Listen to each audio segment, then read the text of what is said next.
Assalamualaikum warahmatullahi wabarakatuh. Saya Nadia Tumima dengan NIM 2011050101019 akan menanggapi tugas sesum dari Bapak Abdul Wadud Hafiz mengenai konsep dasar ekonomi Islam.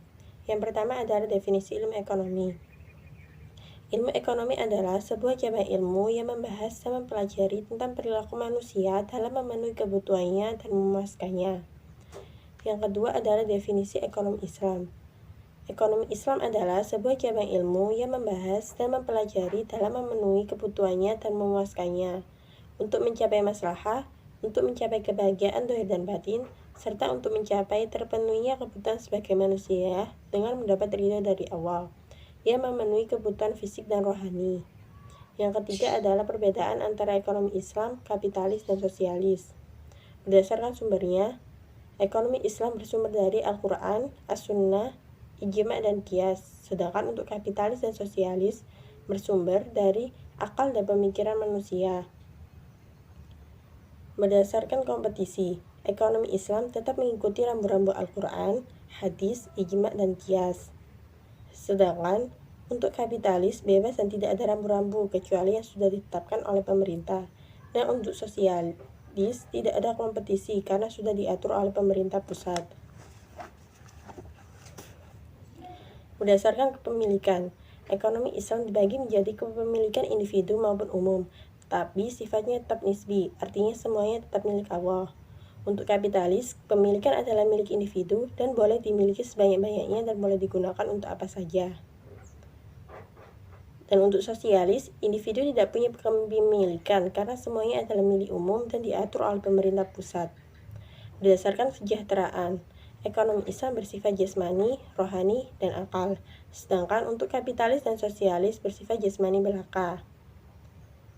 Berdasarkan mekanisme pasar, ekonomi Islam boleh mengambil untung asalkan tidak menimbulkan mudarat atau kerugian. Untuk kapitalis, mekanisme pasar bebas menurut pasar itu sendiri, dan untuk sosialis tidak ada mekanisme pasar karena sudah diatur oleh pemerintah. Yang keempat adalah sumber hukum ekonomi Islam.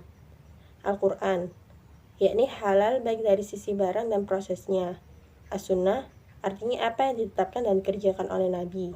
Ijma', yang berarti kesepakatan para ulama sampai dikana mustahil setelah wafatnya Nabi. Dan qiyas, yang berarti menyamakan sesuatu yang baru atau tidak ada dengan suatu masalah yang sudah tegas hukumnya dalam Al-Quran dan hadis yang sahih. Yang kelima adalah dasar ekonomi Islam, Tauhid, yakni meyakini tentang keesaan Allah. As-Siddiq, yang berarti kejujuran, dan amanah, yang berarti dilaksanakan dengan baik, benar, dan sungguh-sungguh sesuai dengan perjanjian yang telah disepakati.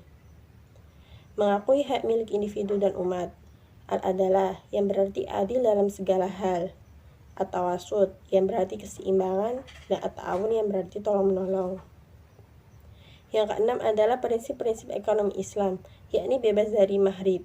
Bebas dari maghrib sendiri, yakni bebas dari maisir, horor, dan riba.